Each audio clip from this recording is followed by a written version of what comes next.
Hi കൂട്ടുകാരെ, LSS ക്ലാസ്സിലേക്ക് എല്ലാവർക്കും സ്വാഗതം. കഴിഞ്ഞ ക്ലാസ്സുകളിൽ നമ്മൾ കലകളുടെ നാട് എന്ന 4th ചാപ്റ്ററാണ് ഡിസ്കസ് ചെയ്തത്.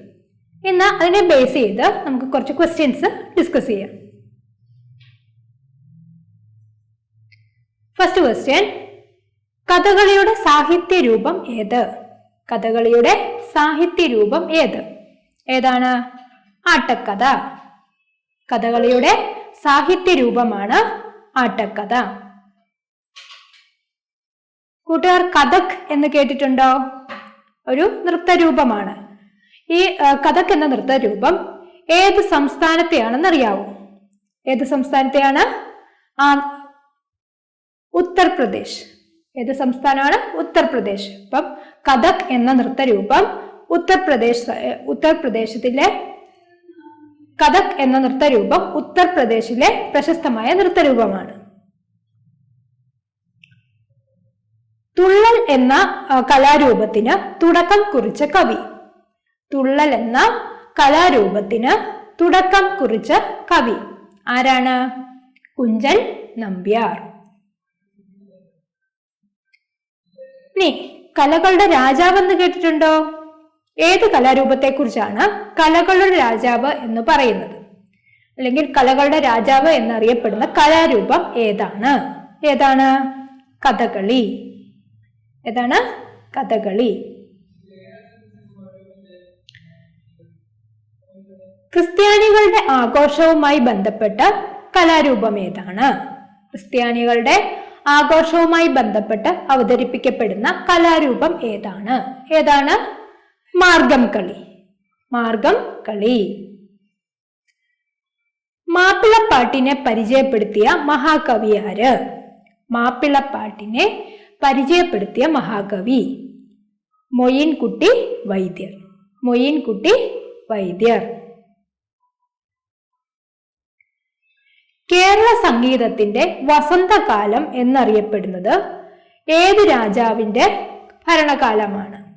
അതായത് കേരള സംഗീതത്തിന്റെ വസന്തകാലം എന്നറിയപ്പെടുന്നത് ഏത് രാജാവിന്റെ ഭരണകാലമാണ്? ഏത് രാജാവിന്റെയാണ്? സ്വാതി തിരുനാൾ.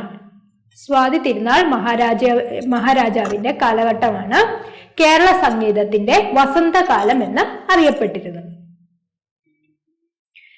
കീചകവധം, ഉത്തരാസ്വയംവരം, യക്ഷഗാനം എന്നീ ആട്ടക്കഥകൾ രചിച്ചതാരാണ്? കീചകവധം, ഉത്തരാസ്വയംവരം, യക്ഷഗാനം ഇതൊക്കെ ആട്ടക്കഥകളാണ്. ഇത് രചിച്ചത് ഇരയിമ്മൻ തമ്പി. ഇതൊക്കെ രചിച്ചതാരാണ്? ഇരയിമ്മൻ തമ്പി. കീചകവധം, ഉത്തരാസ്വയംവരം, ദക്ഷയാഗം ഈ ആട്ടക്കഥകൾ രചിച്ചത് ഇരയിമ്മൻ തമ്പി. കേരളത്തിൽ പുരാതന കാലം മുതൽ നിലനിന്നു പോരുന്ന തനത് ലാസ്യ നൃത്തരൂപമാണ് മോഹിനിയാട്ടം. കേരളത്തിൽ പുരാതന കാലം മുതൽ നിലനിന്നു പോരുന്ന തനത് ലാസ്യ നൃത്തരൂപമാണ് മോഹിനിയാട്ടം. കലാമണ്ഡലം സ്ഥിതി ചെയ്യുന്നത് എവിടെ? ഏത് ജില്ലയിലാണ്? തൃശൂർ ജില്ലയിൽ. എവിടെയാണ് തൃശൂർ ജില്ലയിൽ? ചെറുതുരുത്തി. ഇപ്പൊ ചെറുതുരുത്തി തൃശൂർ ജില്ല. കലാമണ്ഡലം സ്ഥിതി ചെയ്യുന്നത് ചെറുതുരുത്തി, തൃശൂർ ജില്ല. യുനെസ്കോ അംഗീകരിച്ച ആദ്യത്തെ ഭാരതീയ നൃത്തരൂപം ഏതാണ്? യുനെസ്കോ അംഗീകരിച്ച ആദ്യത്തെ ഭാരതീയ നൃത്തരൂപം കൂടിയാട്ടം. ഏതാണ്? കൂടിയാട്ടം. സ്ത്രീകൾ അവതരിപ്പിക്കുന്ന കൂത്ത് ഏതാണ്? സ്ത്രീകൾ അവതരിപ്പിക്കുന്ന കൂത്ത് എന്താണ് അതിനറിയപ്പെടുന്നത്? നങ്ങ്യാർ കൂത്ത്. സ്ത്രീകൾ അവതരിപ്പിക്കുന്ന കൂത്തിനെ അറിയപ്പെടുന്നത് നങ്ങ്യാർ കൂത്ത്. ഇനി തെയ്യങ്ങളുടെ നാട് എന്നറിയപ്പെടുന്ന ജില്ല ഏതാണ്? തെയ്യങ്ങളുടെ നാട് എന്നറിയപ്പെടുന്ന ജില്ല, അതായത് തെയ്യം കൂടുതലായി കാണപ്പെടുന്ന ജില്ല ഏതാണ്? കണ്ണൂർ ജില്ലയാണ്. തെയ്യങ്ങളുടെ നാട് കണ്ണൂർ ജില്ല. ഗർഭശ്രീമാൻ എന്നറിയപ്പെടുന്ന രാജാവ്. ഗർഭശ്രീമാൻ എന്നറിയപ്പെടുന്ന രാജാവ് ആരാണ്? സ്വാതി തിരുനാൾ. തച്ചോളിയോദയനൻ ആരോമൽ ചേകവർ, തുമ്പോലാർച്ച, ഉണ്ണിയാർച്ച എന്നിവരുടെ വീരകഥകൾ പരാമർശിക്കുന്ന പാട്ടുകളെ അറിയപ്പെടുന്നത് എങ്ങനെയാണ്? വടക്കൻ പാട്ടുകൾ. ആരുടെയൊക്കെയാ? തച്ചോളിയോധേനൻ, ആരോമൽ ചേകവർ, തുമ്പോലാർച്ച, അതുപോലെ ഉണ്ണിയാർച്ച ഇവരുടെയൊക്കെ വീരകഥകൾ പരാമർശിക്കുന്ന പാട്ടുകളാണ് വടക്കൻ പാട്ടുകൾ. വടക്കൻ കേരളത്തിലെ കാവുകളിൽ ദേവപ്രീതിക്കായി നടത്തുന്ന അനുഷ്ഠാന കലയാണ് ഏതാണ്? തെയ്യം. വടക്കൻ കേരളത്തിലെ കാവുകളിൽ ദേവപ്രീതിക്കായി നടത്തുന്ന അനുഷ്ഠാന കലയാണ് തെയ്യം. നമ്മൾ കണ്ടു തെയ്യങ്ങളുടെ നാടെന്നറിയപ്പെടുന്നത് കണ്ണൂര്. അപ്പം അത് വടക്കൻ കേരളത്തിലാണ് അല്ലെ, കണ്ണൂർ. സാമൂഹ്യ തിന്മകളെ ചൂണ്ടിക്കാട്ടി നർമ്മം കലർത്തി ചിട്ടപ്പെടുത്തിയ കലാരൂപം ഏതാണ്? നർമ്മരൂപത്തിൽ അവതരിപ്പിക്കുന്ന കലാരൂപമാണ് ഓട്ടൻ തുള്ളൽ.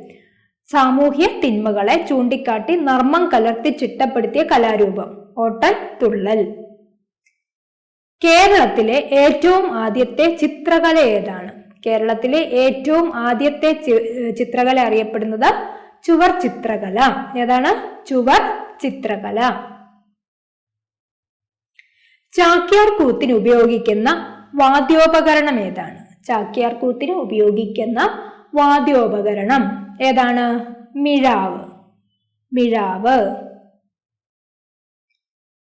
യക്ഷഗാനം ഏത് ജില്ലയുമായി ബന്ധപ്പെട്ട കലാരൂപമാണ്? യക്ഷഗാനം ഏത് ജില്ലയുമായി ബന്ധപ്പെട്ട കലാരൂപമാണ്? ഏതാണ്? കാസർഗോഡ്. കാസർഗോഡ് ജില്ലയുമായി ബന്ധപ്പെട്ട കലാരൂപമാണ് യക്ഷഗാനം. തപ്പ എന്ന വാദ്യോപകരണം പ്രധാനമായി ഉപയോഗിക്കുന്ന കലാരൂപം ഏതാണ്? പടയണി. തപ്പ പ്രധാനമായി ഉപയോഗിക്കുന്ന കലാരൂപം പടയണി. പടയണിയുടെ ജന്മദേശം എവിടെയാണ്? കടമ്മനിട്ട. പത്തനംതിട്ട ജില്ലയിലെ കടമ്മനിട്ടയാണ് പടയണിയുടെ ജന്മദേശം. പടയണിയുടെ ജന്മദേശം കടമ്മനിട്ട, പത്തനംതിട്ട ജില്ല. തുമ്പിതുള്ളൽ ഏത് ആഘോഷവുമായി ബന്ധപ്പെട്ടിരിക്കുന്നു? തുമ്പിതുള്ളൽ ഏത് ആഘോഷവുമായി ബന്ധപ്പെട്ട കലാരൂപമാണ്? ഏതാണ്? ഓണം. രാജാ രവിവർമ്മയുടെ ജന്മസ്ഥലം. രാജാ രവിവർമ്മ ചിത്രകാരനാണ് അല്ലെ, പ്രശസ്തനായ ചിത്രകാരനാണ് രാജാ രവിവർമ്മ. അദ്ദേഹത്തിന്റെ ജന്മസ്ഥലമാണ് കിളിമാനൂർ. കിളിമാനൂർ. ശാസ്ത്രീയ കലകളിൽപ്പെട്ട കുറച്ച് കലാരൂപങ്ങളെയാണ് ഞാൻ ഈ കൊടുത്തിരിക്കുന്നത്. ഓട്ടൻതുള്ളൽ, കഥകളി, സോപാന സംഗീതം, ശാസ്ത്രീയ സംഗീതം, കൂടിയാട്ടം, പഞ്ചവാദ്യം, ചാക്യാർകൂത്ത് ഇവയൊക്കെ ശാസ്ത്രീയ കലകളിൽ പെട്ടതാണ്. നാടൻ കലകളിൽ പെട്ടതാണ് തെയ്യം, കോൽക്കളി, പൂരക്കളി, മാർഗം കളി, തിരുവാതിരക്കളി, ഒപ്പന, ദഫുമുട്ട് ഇവയൊക്കെ നാടൻ കലകളിൽ പെട്ടതാണ്. അപ്പൊ ചോദിക്കാവുന്നതാണ് ഓപ്ഷൻസ് വന്നിട്ട് ശാസ്ത്രീയ കല ഏതാണ് അല്ലെങ്കിൽ നാടൻ കല ഏതാണെന്ന് എഴുതാനായിട്ട്. ഇനി കലാരൂപങ്ങളുമായിട്ട് ബന്ധപ്പെട്ട് പ്രശസ്തമായ സ്ഥലങ്ങളാണ്. ഒന്ന് മാമാങ്കം. മാമാങ്കവുമായി ബന്ധപ്പെട്ട സ്ഥലം ഏതാണ്? തിരുനാവായ. മാമാങ്കം തിരുനാവായ. കുമ്മാട്ടി എവിടെയാണ് പ്രശസ്തമായിട്ടുള്ളത്? തൃശ്ശൂര്. നെഹ്റു ട്രോഫി വള്ളംകളി എവിടെയാണ് നെഹ്റു ട്രോഫി വള്ളംകളി നടക്കുന്നത്? ആലപ്പുഴ. തെയ്യങ്ങളുടെ നാടെന്നറിയപ്പെടുന്നത് കണ്ണൂർ. പടയണി എവിടെയാണ്? മധ്യ തിരുവിതാംകൂർ. നമ്മൾ പറഞ്ഞു പത്തനംതിട്ട ജില്ലയിലെ കടമ്മനിട്ടയാണ്. യക്ഷഗാനം കാസർഗോഡ് ജില്ല. യക്ഷഗാനം കാസർഗോഡ് ജില്ല. ഇനി കേരളത്തിന്റെ സാംസ്കാരിക തലസ്ഥാനം എന്നറിയപ്പെടുന്ന ജില്ല ഏതാണ്? ഏതാ? അതുപോലെ തന്നെ ചുരങ്ങളുടെ നാടെന്നറിയപ്പെടുന്നുണ്ട് ഈ ജില്ല. അതോടൊപ്പം കലാമണ്ഡലം ഈ ജില്ലയിൽ തന്നെയാണ് സ്ഥിതി ചെയ്യുന്നത്. അപ്പൊ ഏതാണ് ഈ ജില്ല? തൃശ്ശൂര്. അപ്പൊ എന്തൊക്കെയാണ്? കേരളത്തിന്റെ സാംസ്കാരിക തലസ്ഥാനം എന്നറിയപ്പെടുന്ന ജില്ലയാണ് തൃശ്ശൂര്. പിന്നെ ചുരങ്ങളുടെ നാടെന്നറിയപ്പെടുന്ന തൃശ്ശൂരാണ്. അതുപോലെ തന്നെ കലാമണ്ഡലം സ്ഥിതി ചെയ്യുന്ന ജില്ലയും തൃശ്ശൂര്. Thank you.